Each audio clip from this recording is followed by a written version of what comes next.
Alright, I'm going to show you guys my double din install on my 2006 Mercedes C230. Give it some accessory power.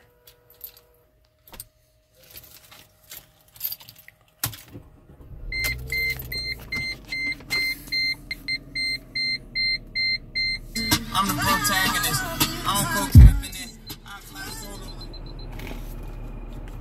Okay guys, so I got the steering wheel controls to work here. I used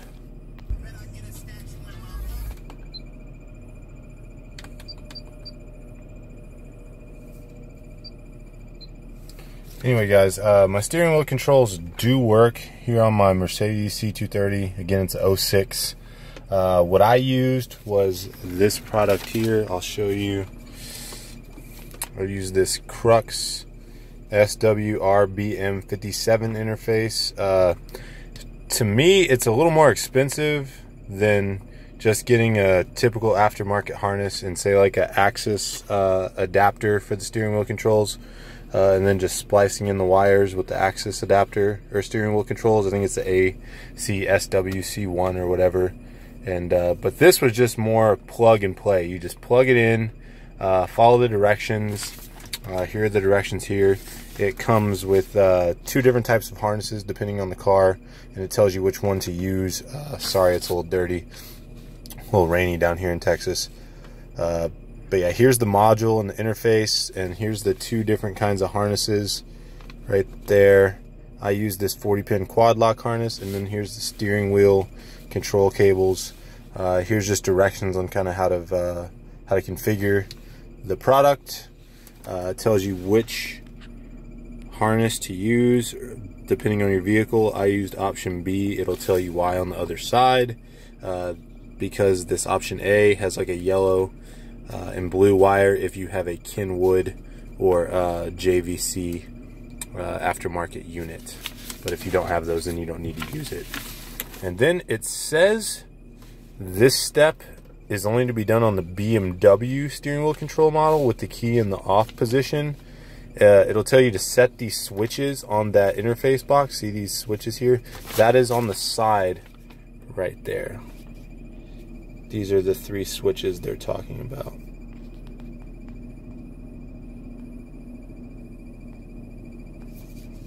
How to configure those switches here. So up is on, down is off. So even though it says it's only to be done on the BMW unit, you'll do it on any car. And then it says based on your unit how to position these, and you want to make sure you have the key in the off position.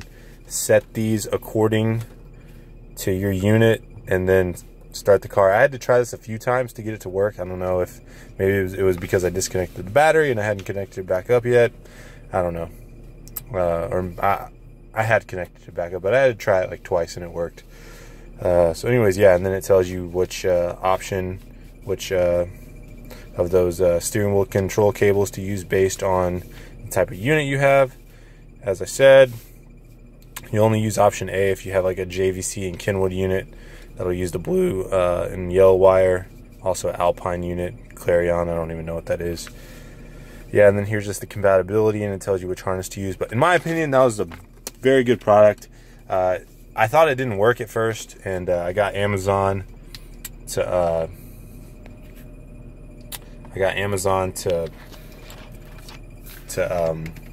kind of credit me back a little bit, so that was nice. I think I paid around $90 for the product, but it's exceeded my expectations. As you can see, my steering wheel controls work great.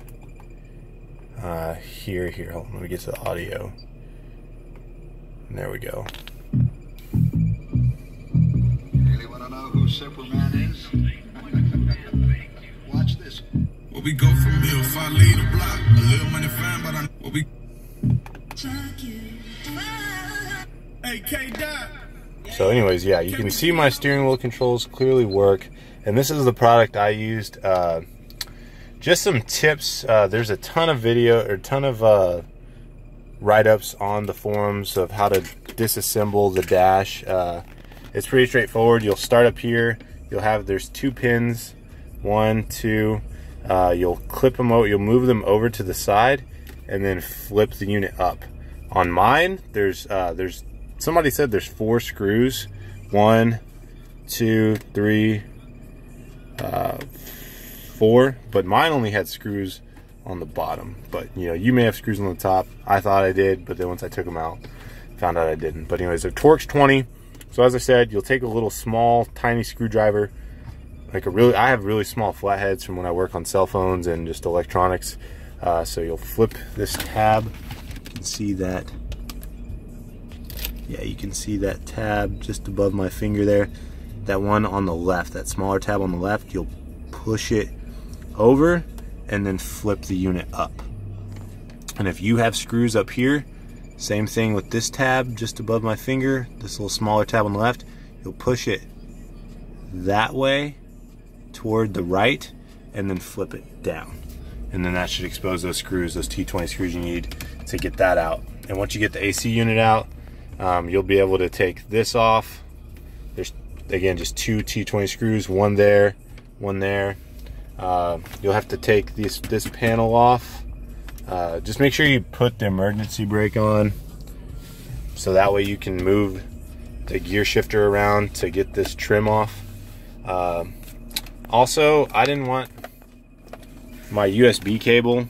I couldn't think of a better way to run it, so I just ran it underneath there with a cigarette lighter. I'll try to get a good shot of that for you guys. So that's how I ran it. It's connected to the back of the double din, and I just threaded it down and pulled it through and just kind of cable tied the rest of it. Also, this SWC interface, this box and this wire harness here,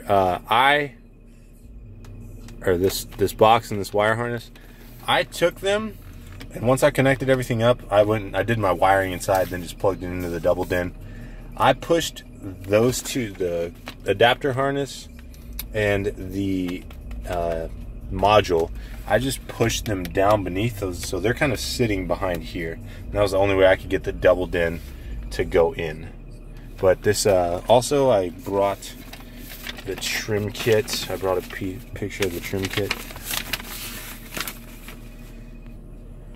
So here's a little shot of the trim kit I used. This Metra 958721. I can't tell if that's an 8 or a B. It looks like a B to me, but here's what it tells you you need. It tells you need a wiring harness, and then it recommends this XSVI9005 nav, and then this antenna adapter. I actually have the antenna adapter. I have it handy. I think I just brought it back inside. I ended up using the Metra 40 or Metra EU56.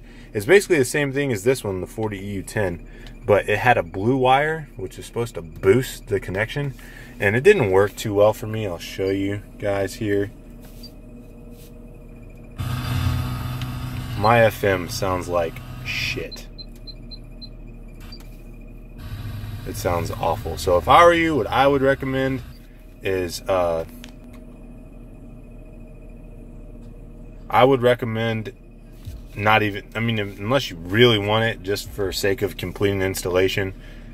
In my opinion, you don't need it. I wouldn't even worry about connecting it, because everybody has a smartphone, like 98% of the world. So you can just use iHeartRadio through your phone and download your local and use your local stations that way, in my opinion. That's what I did, and it works well. It sounds much crisper and cleaner. So that's what I would recommend doing. Here, guys, sorry, I'm going to switch this, a little bit of a glare. That's also why I like this Pioneer AVH 2400 unit. You can adjust the screen tilt, and it's pretty cool for the glare. Here's a shot of my microphone, my Bluetooth mic that came with my unit. And get a good shot of it. There we go. I routed it through there. I have another YouTube video, so if you found this video through the forums, just go to the YouTube video, click on my name, and go to my videos. I have one more about how I routed that Bluetooth microphone. I should also preface and emphasize that I have non-upgraded stereo system. If you were to look at my speaker panels, you wouldn't see a Harman Kardon or a Boost or a Bose logo. My fiber optic cable in the trunk. So yeah, if you see an orange cable like this in the front behind your double din, and you come over here in the trunk on the right side, and see here on the right side of the trunk, and you pop this liner off, and you see that this orange cable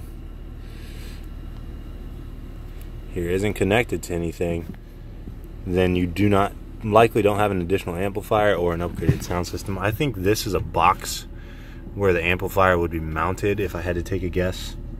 It's just a hunch. I think that's where it would be mounted, and that's where that would be plugged in. Oh, you know what? I didn't even see this. This looks just like the FM antenna adapter up front. That's weird. Anyways, strange.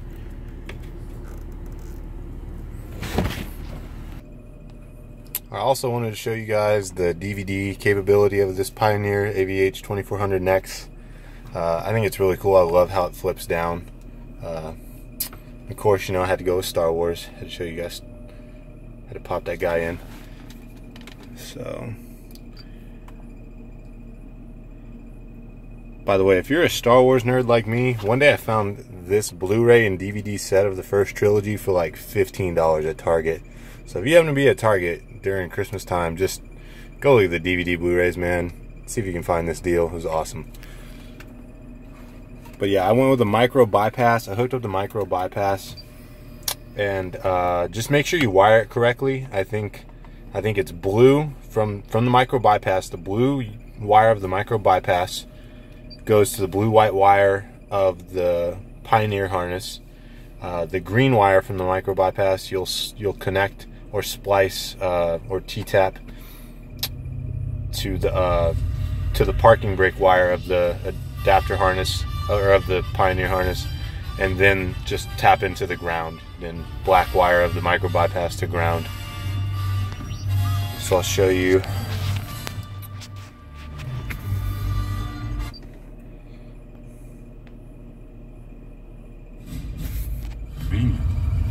Just stick close to Chewie. But yeah, as you can see, the micro bypass does work. So let's throw it in reverse here. So the video stays on.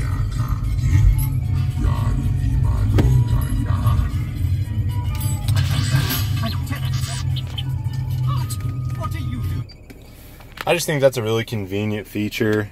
If you have a passenger on a long road trip and they want to watch a movie, maybe they don't have signal, so they can just pop in a DVD here into the double din. So I thought that was pretty cool. I'd recommend the micro bypass. Also, there's other menus you can access that you wouldn't otherwise access when the vehicle's in moving. So that's pretty cool.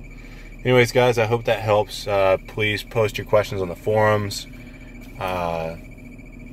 as that's probably the best way for them to get answered versus commenting in this video, because not only will I see them, other users will also see them. So yeah, I hope this video helps. I just thought it'd be an informative video on the products I used and kind of how they worked out for me, so I hope that helps. Good luck, guys.